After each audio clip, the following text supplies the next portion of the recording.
ಎಲ್ಲ ಪ್ರೇಕ್ಷಕರಿಗೆ ನಮಸ್ಕಾರ. ಎಲ್ಲ ಕ್ಷೇಮವಾಗಿದ್ದೀರಾ ಅಂತ ಭಾವಿಸ್ತೀನಿ. ನೋಡಿ, ಈಗ ನಾನು ಹೇಳ್ತಾ ಇರ್ತಕ್ಕಂತ ಮಾಹಿತಿ ತುಂಬಾ ಮುಖ್ಯವಾಗಿರ್ತಕ್ಕಂಥದ್ದು.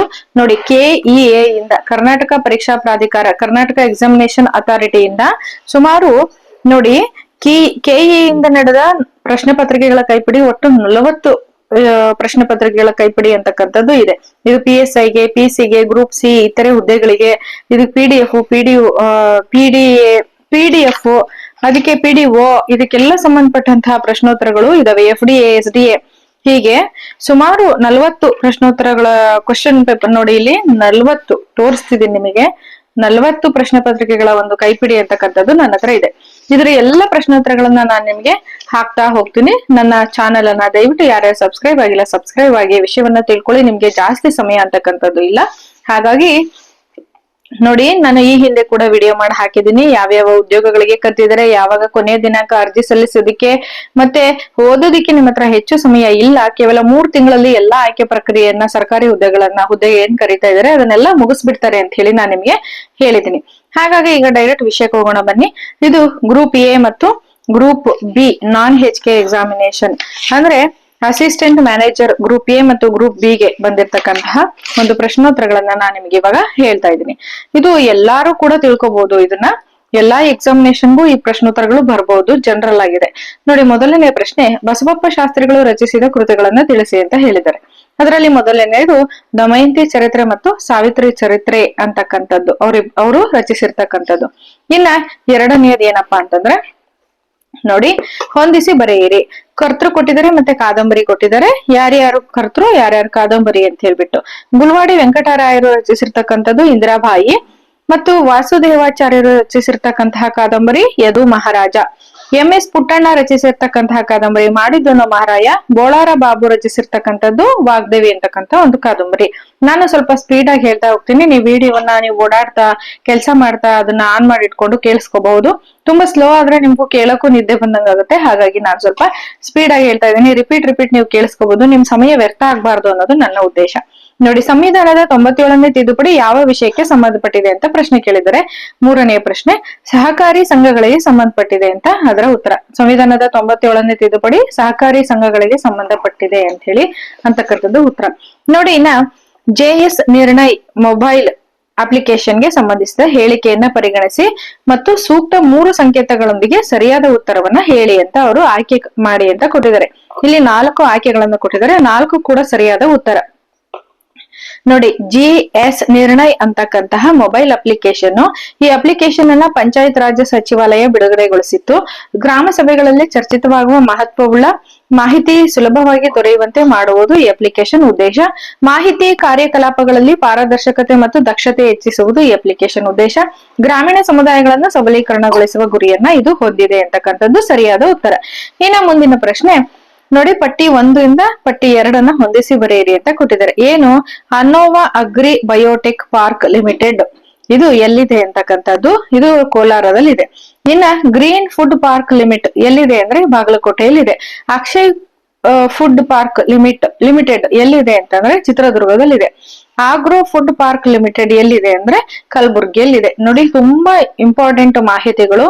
ದಯವಿಟ್ಟು ಯಾರು ಕೂಡ ಮಿಸ್ ಮಾಡದೆ ಇದನ್ನ ತಿಳ್ಕೊಳ್ಳಿ. ನಿಮ್ಮ ಸ್ನೇಹಿತರಿಗೂ ಕೂಡ ಇದು ಯಾರ್ಯಾರು ಎಕ್ಸಾಮ್ ಅನ್ನ ಅಟೆಂಡ್ ಮಾಡ್ತಿದ್ರೆ ಅವರಿಗೆ ಫಾರ್ವರ್ಡ್ ಮಾಡಿ, ಅಥವಾ ನಿಮ್ ರಿಲೇಷನ್ ನಲ್ಲಿ ಯಾರಿದ್ದಾರೆ ಅವರಿಗೂ ಕೂಡ ಶೇರ್ ಮಾಡಿ ಅಂತ ಹೇಳೋದಕ್ಕೆ ಇಷ್ಟಪಡ್ತೀನಿ. ನೋಡಿ, ಈ ಕೆಳಗಿನವುಗಳಲ್ಲಿ ಎಷ್ಟು ಜೋಡಿಗಳು ಸರಿಯಾಗಿ ಹೊಂದಾಣಿಕೆ ಆಗುತ್ತೆ ಅಂತೇಳಿ ಪ್ರಶ್ನೆಯನ್ನ ಕೇಳಿದರೆ, ಇಲ್ಲಿ ಉತ್ತರ 4 ಜೋಡಿಗಳು ಮಾತ್ರ ಸರಿಯಾಗುತ್ತೆ ಅಂತ ಉತ್ತರ. 4 ಜೋಡಿಗಳು ಮಾತ್ರ. ಇಂಟರ್ನ್ಯಾಷನಲ್ ಫುಟಿಯಾಟೋ ಸೆಂಟರ್ ಇದು ಪೆರುವಿನಲ್ಲಿದೆ. ಎಲ್ಲಿದೆ ರಾಷ್ಟ್ರ ಅಂದ್ರೆ ಪೆರುವಿನಲ್ಲಿದೆ ಅಂತಕ್ಕಂಥದ್ದು ಸರಿಯಾದ ಉತ್ತರ. ನೋಡಿ, ಮುಂದಿನ ಪ್ರಶ್ನೆ, ವಿದೇಶಗಳಿಂದ ಭಾರತೀಯ ನಾಗರಿಕರನ್ನ ಕರೆತರಲು ಕೈಗೊಂಡ ಈ ಕೆಳಗಿನ ರಕ್ಷಣಾ ಕಾರ್ಯಾಚರಣೆಯನ್ನು ಪರಿಗಣಿಸಿ ಅಂತ ಕೇಳಿದ್ರೆ, ಇಲ್ಲಿ ಸರಿಯಾದ ಉತ್ತರ 3 ಮಾತ್ರ ಸರಿಯಾಗಿದೆ ಅಂತಕ್ಕಂಥದ್ದು. 3 ಮಾತ್ರ ಸರಿಯಾಗಿದೆ. ನೋಡಿ, ಆಪರೇಷನ್ ಕಾವೇರಿ ಅಂತಕ್ಕಂಥದ್ದು ವಿದೇಶಗಳಿಂದ ಭಾರತೀಯ ನಾಗರಿಕರನ್ನ ಕರೆತರಲು ಕೈಗೊಂಡ ಈ ಕೆಳಗಿನ ರಕ್ಷಣಾ ಕಾರ್ಯಾಚರಣೆಯನ್ನ ಏನಂತ ಕರೀತೇವೆ. ಇಲ್ಲಿ ಈ ಮೇಲಿನವುಗಳಲ್ಲಿ ಎಷ್ಟು ರಕ್ಷಣಾ ಕಾರ್ಯಾಚರಣೆಗಳು ಸರಿಯಾಗಿವೆ ಅಂತ ಅವ್ರು ಕೇಳಿದ್ದಾರೆ. ಇಲ್ಲಿ 3 ಮಾತ್ರ ಸರಿಯಾಗಿದೆ ಅಂತ ಅವರು ಹೇಳಿದ್ದಾರೆ. ಇಷ್ಟರಲ್ಲಿ ಎಷ್ಟು 1 2 3 4 5 6 ಕೊಟ್ಟಿದ್ದಾರೆ. ಈ ಮೂರು ಮಾತ್ರ, ಇದರ 6ರಲ್ಲಿ 3 ಮಾತ್ರ ಸರಿಯಾಗಿದೆ ಅಂತ ಹೇಳಿ ಕೊಟ್ಟಿದ್ದಾರೆ. ಇದನ್ನ ನಾನು ನಿಮಗೆ ಬಿಡಿಸಿ ಬಿಡಿಸಿ ಹೇಳ್ಬೋದು, ಆದ್ರೆ ತುಂಬಾ ಸಮಯ ತಗೊಳುತ್ತೆ. ನಿಮಗೆ ಇದು ಯಾವ್ದು ಈ 3 ಸರಿ ಇದೆ ಅನ್ನೋದನ್ನ ನೀವು ಸ್ವಲ್ಪ ಸರ್ಚ್ ಮಾಡಿ ತಿಳ್ಕೊಂಡ್ರೆ ಚೆನ್ನಾಗಿರುತ್ತೆ. ಇಲ್ಲ ಹೇಳಿ ಅಂದ್ರೆ ನಾನು ಮುಂದಿನ ವಿಡಿಯೋದಲ್ಲಿ ನೀವು ಕಮೆಂಟ್ ಮಾಡಿದ್ರೆ ನಾ ಖಂಡಿತ ತಿಳಿಸ್ತೀನಿ. ಸರ್ಚ್ ಮಾಡಿ ಅಂತ ಹೇಳಿದೆ ನಿಮಗೆ, ಆದ್ರೆ ನನಗೆ ಮನಸ್ಸು ಒಪ್ಲಿಲ್ಲ, ನಾನೇ ಈ ವಿಷಯವನ್ನ ಹೇಳ್ತಾ ಇದ್ದೀನಿ ನೋಡಿ. ಆಪರೇಷನ್ ಇಂದ್ರಾವತಿ ಅಂತಕ್ಕಂಥದ್ದು ಹೈಟಿಯಿಂದ 2024ರಲ್ಲಿ ಭಾರತೀಯ ನಾಗರಿಕರನ್ನ ಕರೆತರೋದಕ್ಕೆ ಮಾಡಿರ್ತಕ್ಕಂಥ ಆಪರೇಷನ್. ಇನ್ನ ಆಪರೇಷನ್ ಅಜಯ್ ಅಂತಕ್ಕಂಥದ್ದು ಇಸ್ರೇಲ್ ಹಮಾಸ್ ನಡುವೆ ಸಂಘರ್ಷ ಭುಗಿಲೆದ್ದಾಗ ಭಾರತೀಯ ನಾಗರಿಕರನ್ನ ವಾಪಸ್ ಕರೆತರಲು ಮಾಡಿರ್ತಕ್ಕಂಥ ಒಂದು ಆಪರೇಷನ್. ಇನ್ನ ಮೂರನೇದು ಏನಪ್ಪಾ ಅಂದ್ರೆ ಆಪರೇಷನ್ ಕಾವೇರಿ ಅಂತಕ್ಕಂಥದ್ದು ಸುಡಾನ್ ಸೇನೆ ಮತ್ತು ಅರೆ ಸೇನಾ ಪಡೆಗಳು ತೀವ್ರ ಯುದ್ಧ ಆರಂಭ ಆದಾಗ ಕೂಡ ಅದನ್ನ ನಾಗರಿಕರನ್ನ ರಕ್ಷಣೆ ಮಾಡಿರ್ತಕ್ಕಂಥದ್ದು ಭಾರತೀಯ ನಾಗರಿಕರನ್ನ. ನೋಡಿ, ಇವು NDA ಎಕ್ಸಾಮ್, UPSC ಎಕ್ಸಾಮ್ಗಳಲ್ಲೂ ಕೂಡ ಇವುಗಳನ್ನ ಕೇಳ್ತಾರೆ. ಇನ್ನ 4ನೇದೇನು ಆಪರೇಷನ್ ಸಾಗರ್ ಬಂಧು ಅಂತಕ್ಕಂಥದ್ದು, ಇದು ದ್ವಿತ್ವ ಚಂಡಮಾರುತದಿಂದ ತೀವ್ರ ಬಾಧಿತವಾಗಿದ್ದ ನೆರೆಯ ಶ್ರೀಲಂಕಾ ದೇಶಕ್ಕೆ ತುರ್ತು ಮಾನವೀಯ ನೆರವು ಮತ್ತು ವಿಪತ್ತು ಪರಿಹಾರ ತಲುಪಿಸೋದಕ್ಕೋಸ್ಕರ ಭಾರತೀಯ ನೌಕಾಪಡೆ ಮತ್ತು ವಾಯುಪಡೆ ಕಾರ್ಯಾಚರಣೆಗಳನ್ನು ಮಾಡಿದ್ರು.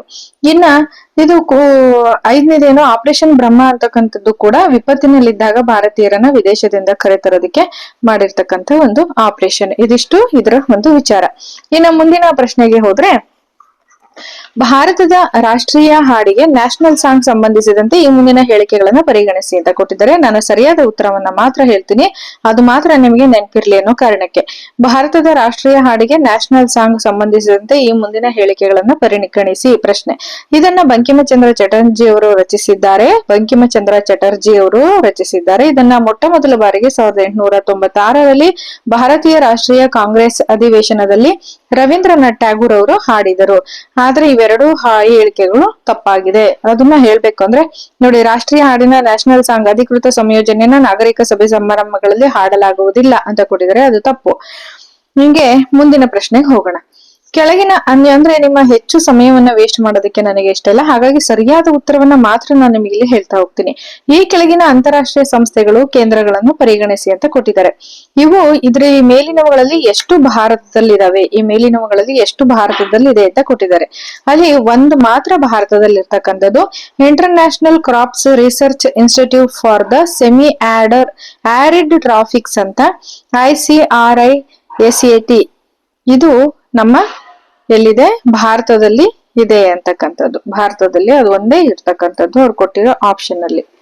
ಇನ್ನ ಮುಂದಿನ ವಿಚಾರ, ಇತ್ತೀಚೆಗೆ ಆಂಧ್ರ ಪ್ರದೇಶದ ಸರ್ಕಾರವು ಮಾನವನ ಪ್ರಾಣಿಗಳ ನಡುವಿನ ಸಂಘರ್ಷವನ್ನು ತಗ್ಗಿಸಲು ಪ್ರಾಜೆಕ್ಟ್ ಹನುಮಾನ್ ಅನ್ನ ಪ್ರಾರಂಭ ಮಾಡಿತು. ಈ ಯೋಜನೆ ಅಂಶಗಳು ಯಾವುದು ಅಂತ ಕೊಟ್ಟಿದ್ದಾರೆ. ಇಲ್ಲಿ 4 ಹೇಳಿಕೆಗಳು ಮಾತ್ರ ಸರಿಯಾಗಿದೆ ಅಂತ ಕೊಟ್ಟಿದ್ದಾರೆ. 4 ಹೇಳಿಕೆಗಳು ಸರಿಯಾಗಿದೆ ಅಂದ್ರೆ ನೋಡಿ, ಪ್ರಾಜೆಕ್ಟ್ ಹನುಮಾನ್ ಅಂತಕ್ಕಂಥದ್ದು ಮೊದಲನೇ ಪಾಯಿಂಟ್. ಕ್ಷಿಪ್ರ ಪ್ರತಿಕ್ರಿಯೆ ವಾಹನಗಳು ಮತ್ತು ಆಂಬುಲೆನ್ಸ್ ಗಳನ್ನ ಅಂದ್ರೆ 100 ವಾಹನಗಳನ್ನ ಅದು ಬಿಟ್ಟಿದೆಯಂತೆ. ಕ್ಷಿಪ್ರ ಪ್ರತಿಕ್ರಿಯೆ ವಾಹನಗಳು ಮತ್ತೆ ಅಂದ್ರೆ ಬೇಗ ರೆಸ್ಪಾನ್ಸ್ ಮಾಡ್ತಕ್ಕಂಥ 100 ವಾಹನ ಆಂಬುಲೆನ್ಸ್ ಗಳನ್ನ ಅದು ಬಿಟ್ಟಿದೆ.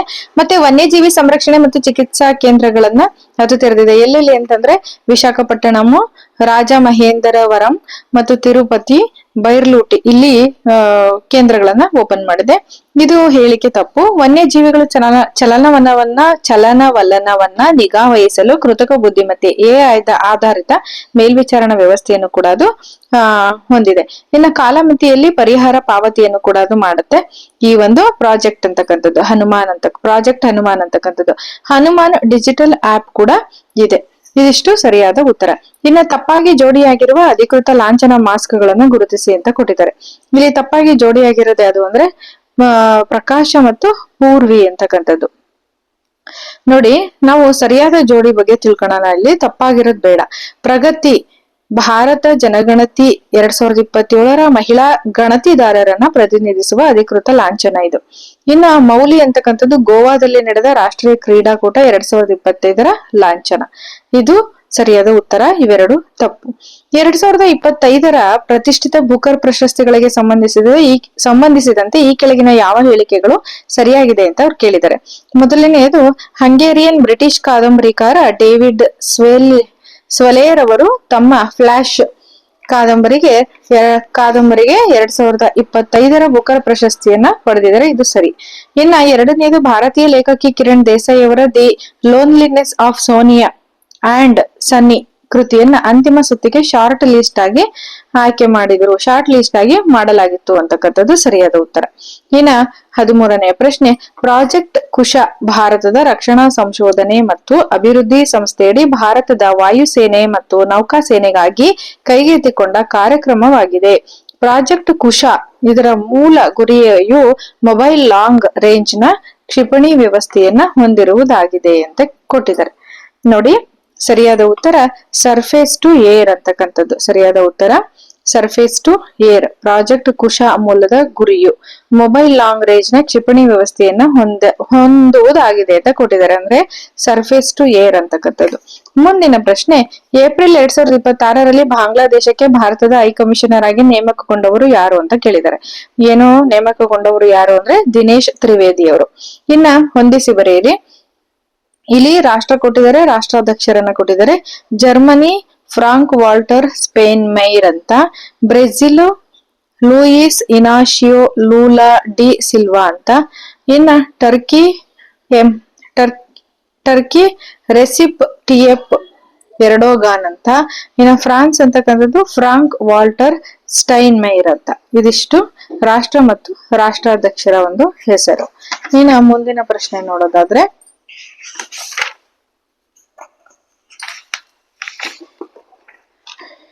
ನೋಡಿ, ಸುಪ್ರಸಿದ್ಧ ಭಾರತೀಯ ಹಿನ್ನೆಲೆ ಗಾಯಕಿ, ವಾಣಿಜ್ಯೋದ್ಯಮಿ ಹಾಗೂ ನಟಿ ಆಶಾ ಭೋನ್ಸ್ಲೆ 12ನೇ ಏಪ್ರಿಲ್ 2026ರಂದು ನಿಧನರಾದರು. ಈ ಕೆಳಗಿನವುಗಳಲ್ಲಿ ಇವರು ಹಾಡಿರದ ಚಲನಚಿತ್ರ ಗೀತೆಗಳು ಯಾವುದು ಅಂತ ಅವರು ಕೇಳಿದ್ದಾರೆ.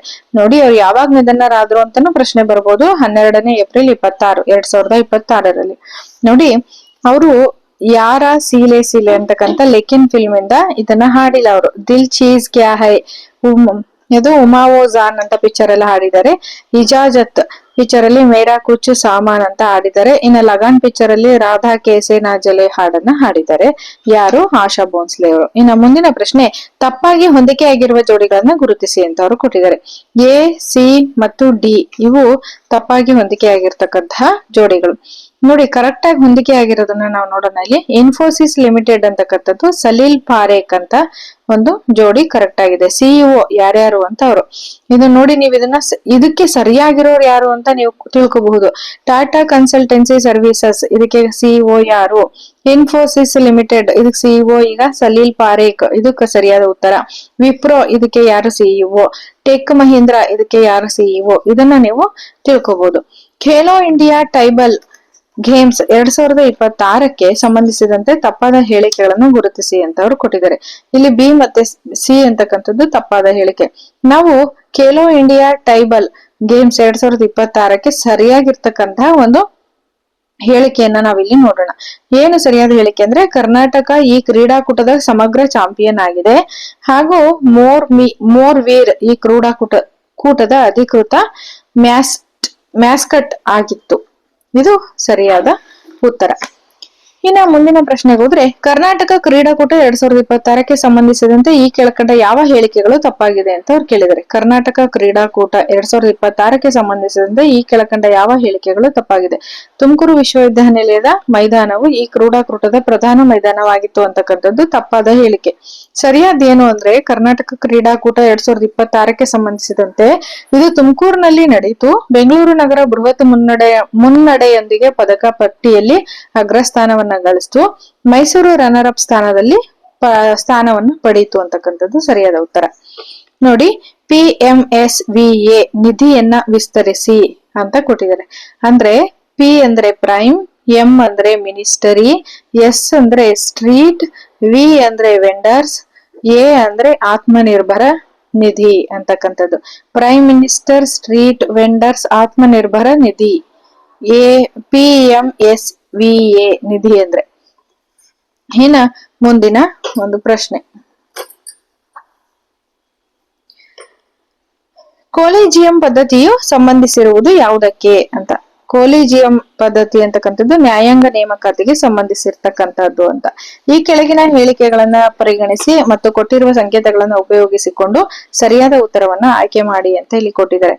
ಏನು ಅಂತಂದ್ರೆ ಕೆಳಗಿನ ಹೇಳಿಕೆಗಳನ್ನು ಪರಿಗಣಿಸಿ ಕೊಟ್ಟಿರುವ ಸಂಕೇತಗಳನ್ನು ಉಪಯೋಗಿಸಿಕೊಂಡು ಸರಿಯಾದ ಆಯ್ಕೆಯನ್ನು ಉತ್ತರವನ್ನ ಆಯ್ಕೆ ಮಾಡಿ ಅಂತ. ಇಲ್ಲಿ ಸರಿಯಾಗಿರೋದು ಏನು ಅಂತಂದ್ರೆ ACD ಇವು ಮೂರು ಸರಿಯಾಗಿರತಕ್ಕಂಥದ್ದು. ಥಾರ್ ಮರುಭೂಮಿಯ ಒಟ್ಟು ವಿಸ್ತೀರ್ಣ 1,75,000 ಚದರ ಕಿಲೋಮೀಟರ್. ಇನ್ನು ಬೇಸಿಗೆ ಕಾಲದಲ್ಲಿ ಉಷ್ಣಾಂಶ 45 ಡಿಗ್ರಿ ಸೆಂಟಿಗ್ರೇಡ್ ಗಿಂತಲೂ ಅಧಿಕವಾಗಿರುತ್ತೆ. ಮರಳು ದಿಣ್ಣೆಗಳನ್ನ ಸ್ಥಳೀಯವಾಗಿ ದ್ರಿಯನ್ಸ್ ಎನ್ನುತ್ತಾರೆ. ಮರಳು ದಿಣ್ಣೆಗಳನ್ನ ಸ್ಥಳೀಯವಾಗಿ ದ್ರಿಯನ್ಸ್ ಅಂತ ಕರೀತಾರೆ ಅಂತಕ್ಕಂಥದ್ದು. ಇನ್ನ ಮುಂದಿನ ಪ್ರಶ್ನೆ, ಕರ್ನಾಟಕದ ನವೀಕರಿಸಬಹುದಾದ ಇಂಧನ ವಲಯಕ್ಕೆ ಸಂಬಂಧಿಸಿದಂತೆ ಕೆಳಕಂಡ ಹೇಳಿಕೆಗಳನ್ನ ಪರಿಗಣಿಸಿ ಅಂತ ಕೊಟ್ಟಿದ್ದಾರೆ. ಏನ ಅಂತಂದ್ರೆ A ಮತ್ತು B ಸರಿ, ಈ ಮೇಲಿನ ಹೇಳಿಕೆಗಳು ಸರಿಯಾಗಿದವ ಅಂತ ಅವ್ರು ಕೇಳಿರ್ತಕ್ಕಂಥದ್ದು. ಇಲ್ಲಿ A ಮತ್ತು B ಮಾತ್ರ ಸರಿಯಾಗಿದೆ. ನೋಡಿ, ಕರ್ನಾಟಕ ನವೀಕರಿಸಬಹುದಾದ ಇಂಧನ ವಲಯಕ್ಕೆ ಪಾವಗಡ ಮತ್ತು ಕೋಲಾರದಲ್ಲಿ ಸೌರ ವಿದ್ಯುತ್ ಪಾರ್ಕ್ ಗಳನ್ನ ಸ್ಥಾಪಿಸಿರುವ ಪ್ರಾಥಮಿಕ ಕಾರಣಗಳಿಂದಾಗಿ ಕರ್ನಾಟಕ ರಾಜ್ಯವು ಸ್ಥಾಪಿತ ವಿದ್ಯುತ್ ಸಾಮರ್ಥ್ಯದಲ್ಲಿ ದೇಶದಲ್ಲಿಯೇ 2ನೇ ಸ್ಥಾನವನ್ನ ಹೊಂದಿದೆ. ಪಾವಗಡ ಮತ್ತು ಕೋಲಾರದಲ್ಲಿ ಸೌರ ವಿದ್ಯುತ್ ಪಾರ್ಕ್ ಗಳನ್ನ ಸ್ಥಾಪಿಸಿರುವ ಪ್ರಾಥಮಿಕ ಕಾರಣಗಳಿಂದಾಗಿ ಕರ್ನಾಟಕ ರಾಜ್ಯ ಸ್ಥಾಪಿತ ವಿದ್ಯುತ್ ಸಾಮರ್ಥ್ಯದಲ್ಲಿ ದೇಶದಲ್ಲಿಯೇ 2ನೇ ಸ್ಥಾನದಲ್ಲಿದೆ. ಇನ್ನು ಮುಂದಿನ ಹೇಳಿಕೆ ಸರಿಯಾಗಿರ್ತಕ್ಕಂಥದ್ದು, ಪಶ್ಚಿಮ ಘಟ್ಟ ಪ್ರದೇಶ ಮತ್ತು ಕರಾವಳಿ ಭಾಗದಲ್ಲಿರುವ ಗಾಳಿ ಯಂತ್ರಗಳು ಕರ್ನಾಟಕ ರಾಜ್ಯವನ್ನ ದೇಶದಲ್ಲಿಯೇ ಪವನ ವಿದ್ಯುತ್ ಉತ್ಪಾದನೆಯಲ್ಲಿ ಉನ್ನತ 3 ಸ್ಥಾನದಲ್ಲಿ ಇರಿಸಿದೆ ಅಂತಕ್ಕಂಥದ್ದು ಸರಿಯಾದ ಹೇಳಿಕೆ. ಇನ್ನ ಮುಂದಿನ ಪ್ರಶ್ನೆ ನೋಡೋದಾದ್ರೆ, ಕೆಳಕಂಡ ಪ್ರತಿಪಾದನೆ A ಮತ್ತು ಕಾರಣ R ಅನ್ನು ಪರಿಗಣಿಸಿ ಅಂತ ಕೊಟ್ಟಿದ್ದಾರೆ. ಇಲ್ಲಿ ಸರಿಯಾಗಿರ್ತಕ್ಕಂಥದ್ದು A ಮತ್ತೆ R ಇವೆರಡು ಕೂಡ ಸರಿಯಾಗಿಲ್ಲ ಅಂತ ಅವರು ಕೊಟ್ಟಿದ್ದಾರೆ. ನೋಡಿ, ಪ್ರತಿಪಾದನೆನೂ ಸರಿಯಾಗಿಲ್ಲ, ಕಾರಣ ಕೂಡ ಸರಿಯಾಗಿಲ್ಲ ಅಂತ. ಕರ್ನಾಟಕ ಶರಾವತಿ ಕಣಿವೆ ವನ್ಯಜೀವಿ ಅಭಯಾರಣ್ಯವನ್ನ ಹುಲಿ ಯೋಜನೆಯಡಿ ಹುಲಿ ಸಂರಕ್ಷಿತ ಪ್ರದೇಶ ಎಂದು ನಿಗದಿಪಡಿಸಲಾಗಿದೆ. ಇದು ಸರಿ ಇಲ್ಲ. ಕಾರಣ, ಅಭಯಾರಣ್ಯ ಕುದುರೆಮುಖ ರಾಷ್ಟ್ರೀಯ ಉದ್ಯಾನವನದೊಂದಿಗೆ ಹೊಂದಿಕೊಂಡಿದ್ದು ಪಶ್ಚಿಮ ಘಟ್ಟ ಹಾಗೂ ಪೂರ್ವ ಘಟ್ಟಗಳ ನಡುವೆ ಹುಲಿ ಸಂಚಾರಕ್ಕೆ ನಿರ್ಣಾಯಕ ಕ್ರಿಟಿಕಲ್ ಕಾರಿಡಾರ್ ಆಗಿ ರೂಪುಗೊಂಡಿದೆ. ಇದು ಕೂಡ ಸರಿಯಾಗಿಲ್ಲ ಅಂತ ಹೇಳಿ ಅವರು ಉತ್ತರವನ್ನ ಕೊಟ್ಟಿದ್ದಾರೆ. ಇನ್ನು ಮುಂದಿನ ಪ್ರಶ್ನೆ ನೋಡಿ, ಏನಂತಂದ್ರೆ ದಯವಿಟ್ಟು ಗಮನ ಇಟ್ಟು ಆದಷ್ಟು ಸಮಯವನ್ನ ಕೊಟ್ಟು ಓದ್ಕೊಳ್ಳಿ ಅಂತ ಹೇಳೋದಕ್ಕೆ ಇಷ್ಟಪಡ್ತೀನಿ. ತುಂಬಾ ಕ್ಲಿಷ್ಟಕರವಾಗಿರ್ತಕ್ಕಂಥದ್ದು, ಪ್ರಚಲಿತ ವಿದ್ಯಮಾನಗಳನ್ನ ಹೊಂದಿರತಕ್ಕಂಥ ಪ್ರಶ್ನೋತ್ತರಗಳು ಬರ್ತಾ ಇರುತ್ತೆ. ಹಾಗಾಗಿ ನೋಡಿ, ಇಲ್ಲಿ M1, M2, M3 ಮತ್ತು M4 ಎಂಬ 4 ಯಂತ್ರಗಳಿವೆ. M1 ಮತ್ತು M2 ಯಂತ್ರಗಳು ಒಟ್ಟಿಗೆ ಒಂದು ಕೆಲಸವನ್ನ 20 ದಿನಗಳಲ್ಲಿ ಮುಗಿಸುತ್ತವೆ. M3 ಮತ್ತು M1 ರ 2ರಷ್ಟು ಮತ್ತು M4 ಇವು M2 ನ ಮುಕ್ಕಾಲು ಭಾಗದಷ್ಟು ಕೆಲಸವನ್ನ ಒಟ್ಟಿಗೆ ಅನುಕ್ರಮವಾಗಿ 12 ದಿನಗಳಲ್ಲಿ ಮುಗಿಸುತ್ತದೆ. ಹಾಗಾದ್ರೆ M1 ಯಂತ್ರವು ಮಾತ್ರ ಕೆಲಸವನ್ನ ಮುಗಿಸಲು ಬೇಕಾಗುವ ದಿನಗಳೆಷ್ಟು ಅಂತ ಕೇಳಿದರು ಅವರು. ಇಲ್ಲಿ ಒಟ್ಟು 25 ದಿನಗಳು ಅಂತಕ್ಕಂಥದ್ದು ಸರಿಯಾದ ಉತ್ತರ. ಮೇಣದ ಬತ್ತಿಗಳನ್ನ ತಯಾರಿಸಲು ಯಾವ 2 ಘಟಕಗಳನ್ನು ಸೇರಿಸಲಾಗುತ್ತದೆ? ಮೇಣದ ಬತ್ತಿಯನ್ನು ತಯಾರಿಸೋದಕ್ಕೆ ಪ್ಯಾರಾಫಿನ್ ವ್ಯಾಕ್ಸ್ ಮತ್ತು ಸ್ಟಿಯರಿಕ್ ಆಮ್ಲ ಇವೆರಡನ್ನು ಕೂಡ ಬಳಸಲಾಗುತ್ತದೆ. ಈ ಕೆಳಗಿನ ಹೇಳಿಕೆಗಳನ್ನ ಪರಿಗಣಿಸಿ. ಏನಪ್ಪಾ ಅಂತಂದ್ರೆ, ಈ ಕೆಳಗಿನ ಹೇಳಿಕೆಗಳನ್ನು ಪರಿಗಣಿಸಿ ಸರಿಯಾದ ಕಾರಣಗಳನ್ನ ಆರಿಸಿ ಬರೆಯಿರಿ ಅಂತ ಕೊಟ್ಟಿದ್ದಾರೆ ಅವರು.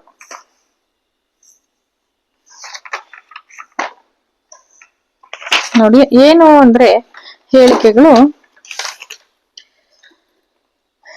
ಉಪ್ಪು ನೀರಿನಲ್ಲಿ ಮಾವಿನಕಾಯಿಗಳನ್ನ ನೆನೆಸಿದಾಗ ಮಾವಿನಕಾಯಿಯು ಸಂಕುಚಿತಗೊಳ್ಳುತ್ತದೆ. ಶುದ್ಧ ನೀರಿನಲ್ಲಿರಿಸಿದಾಗ ಹೂವುಗಳು ಪುನರುಜ್ಜೀವಿತವಾಗುತ್ತದೆ.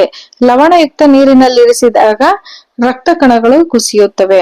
ಬಹಳಷ್ಟು ಉಪ್ಪು ಅಥವಾ ಉಪ್ಪು ಸಹಿತ ಆಹಾರವನ್ನ ಸೇವಿಸುವ ಜನರು ಅಂಗಾಂಶ ಕೋಶಗಳು ಮತ್ತು ಅಂತರ ಕೋಶದ ಸ್ಥಳಗಳಲ್ಲಿ ನೀರಿನ ಧಾರಣವನ್ನ ಅನುಭವಿಸುತ್ತಾರೆ. ಇದಿಷ್ಟು ಹೇಳಿಕೆಗಳು. ಇದಕ್ಕೆ ಸರಿಯಾದ ಕಾರಣ ಏನಪ್ಪಾ ಅಂತಂದ್ರೆ, ಇದನ್ನ ಓಸ್ಮೋಸಿಸ್ ಮಾತ್ರ ಅಂತ ಕರೀತಾರೆ. ಓಸ್ಮೋಸಿಸ್ ಅಂತ ಹೇಳಿ ಇದನ್ನ ಕರೀತಾರೆ. ಇನ್ನ ಮುಂದಿನ ಪ್ರಶ್ನೆಗೂ ನೋಡೋದಾದ್ರೆ, ಈ ಕೆಳಗಿನ ಹೇಳಿಕೆಗಳನ್ನ ಪರಿಗಣಿಸಿ ಅಂತ ಕೊಟ್ಟಿದ್ದಾರೆ. ಹೇಳಿಕೆ 1 ಮಾತ್ರ ಸರಿಯಾಗಿದೆ, ಆದ್ರೆ ಹೇಳಿಕೆ 2 ಇಲ್ಲಿ ತಪ್ಪಾಗಿದೆ. ಏನಂತಂದ್ರೆ, ಭೂಕಂಪವು ಭೂಫಲಕಗಳ ಅಂಚಿನಲ್ಲಿ ಗಡಿಯಲ್ಲಿ ಸಂಭವಿಸುತ್ತದೆ ಮತ್ತು ಆ ಗಡಿಗಳನ್ನ ದೋಷ ವಲಯಗಳು ಫಾಲ್ಟ್ ಜೋನ್ಸ್ ಎಂದು ಕರೆಯುತ್ತಾರೆ. ಇದು ಸರಿಯಾದ ಉತ್ತರ. ಮುಂದಿನ ಭೂಕಂಪವು ಯಾವಾಗ ಎಲ್ಲಿ ಸಂಭವಿಸುತ್ತದೆ ಎಂಬುದನ್ನು ಅಂದಾಜು ಮಾಡಲು ಸಾಧ್ಯವಿದೆ. ಈ ಮೇಲಿನ ಹೇಳಿಕೆಗಳಿಗೆ ಸಂಬಂಧಿಸಿದಂತೆ ಕೆಳಗಿನಲ್ಲಿ ಯಾವುದು ಸರಿಯಾಗಿದೆ ಅಂತ ಕೊಟ್ಟಿದ್ದಾರೆ. ಹೇಳಿಕೆ 1 ಸರಿಯಾಗಿದೆ, ಆದರೆ ಹೇಳಿಕೆ 2 ತಪ್ಪಾಗಿದೆ ಅಂತಕ್ಕಂಥ ಉತ್ತರವನ್ನ ಇಲ್ಲಿ ಅವರು ಕೊಟ್ಟಿದ್ದಾರೆ. ಇನ್ನ ಮುಂದಿನ ಪ್ರಶ್ನೆ, ಒಂದು ಗ್ರಹದ ಗುರುತ್ವ ವೇಗೋತ್ಕರ್ಷವು ಇದರಿಂದ ಸ್ವತಂತ್ರವಾಗಿದೆ. ಗ್ರಹದ ವೇಗ. ಉತ್ತರ ಗ್ರಹದ ವೇಗ. ನೋಡಿ, ಪರಿವರ್ತನಾ ಮಂಡಲ ಟ್ರೋಫೋಸ್ಪಿಯರಿಕ್ ಮಾಲಿನ್ಯಕ್ಕೆ ಕಾರಣವಾಗುವ ಅನಿಲ ಯಾವುದು ಅಂತ ಅವ್ರು ಕೇಳಿದರೆ SO2, NO2 ಮತ್ತು CO. SO2, NO2 ಮತ್ತು CO ಇವು ಪರಿವರ್ತನಾ ಮಂಡಲದ ಟ್ರೋಫೋಸ್ಪಿಯರಿಕ್ ಮಾಲಿನ್ಯಕ್ಕೆ ಕಾರಣವಾಗುವ ಅನಿಲಗಳು. ಇನ್ನ ಸಸ್ಯಗಳು ಬೆಳವಣಿಗೆಗೆ ಸಣ್ಣ ಪ್ರಮಾಣದಲ್ಲಿ ಬೇಕಾಗುವ ಸೂಕ್ಷ್ಮ ಪೋಷಕಾಂಶಗಳು ಅಂತ ಹೇಳಿ ಇಲ್ಲಿ ಪ್ರಶ್ನೆಯನ್ನ ಕೇಳಿದರೆ ಹೌದು, ಬೋರಾನ್, ತಾಮ್ರ, ಕ್ಲೋರಿನ್, ಸತು. ಸಸ್ಯಗಳ ಬೆಳವಣಿಗೆಗೆ ಸಣ್ಣ ಪ್ರಮಾಣದಲ್ಲಿ ಬೇಕಾಗುವ ಸೂಕ್ಷ್ಮ ಪೋಷಕಾಂಶಗಳು ಯಾವ್ದಪ್ಪ ಅಂದ್ರೆ ಬೋರಾನ್, ತಾಮ್ರ, ಕ್ಲೋರಿನ್ ಮತ್ತು ಸತು ಅಂತಕ್ಕಂಥದ್ದು. ನೋಡಿ, ನಾನು 34 ಪ್ರಶ್ನೆಗಳ ತನಕ ಹಾಕ್ತೀನಿ. ಇನ್ನು ಮುಂದಿನ ವಿಡಿಯೋದಲ್ಲಿ ವಿಡಿಯೋ ತುಂಬಾ ಲಾಂಗ್ ಆಗತ್ತಲ್ವಾ, ಅದು ಸೇವ್ ಮಾಡೋದು ಅಪ್ಲೋಡ್ ಮಾಡೋದು ತುಂಬಾ ಲಾಂಗ್ ಆಗುತ್ತೆ. ಹಾಗಾಗಿ ನೋಡಿ, ನಾನು ಈಗ 34 ಪ್ರಶ್ನೋತ್ತರಗಳವರೆಗೂ ನಾನು ಇಲ್ಲಿ ಹಾಕ್ತೀನಿ ನಿಮ್ಗೆ. ಮುಂದಿನ 32ನೇ ಪ್ರಶ್ನೆ, ಪರಿಸರ ಸಂರಕ್ಷಣೆ ಮತ್ತು ಇತರ ನೈಸರ್ಗಿಕ ಸಂಪನ್ಮೂಲಗಳಿಗೆ ಸಂಬಂಧಿಸಿದ ಪ್ರಕರಣಗಳ ತ್ವರಿತ ವಿಲೇವಾರಿಯನ್ನು ನಿರ್ವಹಿಸುವ ಭಾರತದ ಶಾಸನಬದ್ಧ ಸಂಸ್ಥೆ ಯಾವುದು ಅಂತ ಅವ್ರ ಪ್ರಶ್ನೆಯನ್ನ ಕೇಳಿದ್ದಾರೆ. ಇಲ್ಲಿ ಉತ್ತರ ರಾಷ್ಟ್ರೀಯ ಹಸಿರು ನ್ಯಾಯಮಂಡಳಿ ಅಂತಕ್ಕಂಥದ್ದು. ಪರಿಸರ ಸಂರಕ್ಷಣೆ ಮತ್ತು ಇತರ ನೈಸರ್ಗಿಕ ಸಂಪನ್ಮೂಲಗಳಿಗೆ ಸಂಬಂಧಿಸಿದ ಪ್ರಕರಣಗಳನ್ನು ತ್ವರಿತ ವಿಲೇವಾರಿ ಮಾಡ್ತಕ್ಕಂತಹ ಭಾರತದ ಶಾಸನಬದ್ಧ ಸಂಸ್ಥೆ ರಾಷ್ಟ್ರೀಯ ಹಸಿರು ನ್ಯಾಯಮಂಡಳಿ ಅಂತಕ್ಕಂಥದ್ದು. ಇನ್ನ ಸರಿಯಾಗಿ ಹೊಂದಿಕೆಯನ್ನು ಆಯ್ಕೆ ಮಾಡಿ ಅಂತ ಕೊಟ್ಟಿದ್ದಾರೆ ಅವರು. ಕೆಟ್ಟ ಓಝೋನ್, ಇದು ಟ್ರೋಫಿಯೋಸ್ಪಿಯರ್, ಇದು ಸರಿಯಾಗಿ ಹೊಂದಿಕೆ ಹಾಕ್ತಕ್ಕಂತಹ ಒಂದು ಜೋಡಿ. ಇನ್ನ ಮುಂದಿನ ಪ್ರಶ್ನೆ, ಕೆಳಗಿನವುಗಳನ್ನು ಹೊಂದಿಸಿ ಸರಿಯಾದ ಉತ್ತರವನ್ನ ಆಯ್ಕೆ ಮಾಡಿ ಅಂತ ಕೊಟ್ಟಿದ್ದಾರೆ. ನೋಡಿ,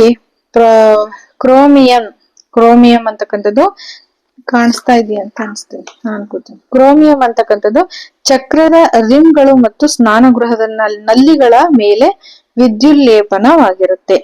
ಬೆಳ್ಳಿ ಅಂತಕ್ಕಂಥದ್ದು ಆಭರಣಗಳ ಮೇಲೆ ವಿದ್ಯುಲ್ಲೇಪನ ಆಗಿರುತ್ತೆ. ತವರ ಅಂತಕ್ಕಂಥದ್ದು ಆಹಾರದ ಕ್ಯಾನ್ಗಳ ಕಬ್ಬಿಣದ ಮೇಲೆ ವಿದ್ಯುಲ್ಲೇಪನ ಆಗಿರುತ್ತೆ ತವರ. ಸತು ಅಂತಕ್ಕಂಥದ್ದು ಸೇತುವೆ ಮತ್ತು ಆಟೋಮೊಬೈಲ್ಗಳ ಕಬ್ಬಿಣದ ಮೇಲೆ ವಿದ್ಯುಲ್ಲೇಪನ ಆಗಿರುತ್ತೆ. ಇದಿಷ್ಟು ಸರಿಯಾದ ಉತ್ತರ. ಇನ್ನ ಮುಂದಿನ ಪ್ರಶ್ನೆಯನ್ನ ಮುಂದಿನ ವಿಡಿಯೋದಲ್ಲಿ ತಿಳಿಸ್ಕೊಡ್ತೀನಿ. ವಿಡಿಯೋ ತುಂಬಾ ಲಾಂಗ್ ಆಗುತ್ತೆ, ಹಾಗಾಗಿ ಯಾರ್ಯಾರು ಸಬ್ಸ್ಕ್ರೈಬ್ ಆಗಿಲ್ಲ ದಯವಿಟ್ಟು ಸಬ್ಸ್ಕ್ರೈಬ್ ಆಗಿ ಒಳ್ಳೆ ಒಳ್ಳೆ ವಿಚಾರಗಳನ್ನ ಸ್ನೇಹಿತರ ಜೊತೆ ಹಂಚಿಕೊಳ್ಳಿ ಅಂತ ಹೇಳೋದಕ್ಕೆ ಇಷ್ಟಪಡ್ತೀನಿ. Thank you.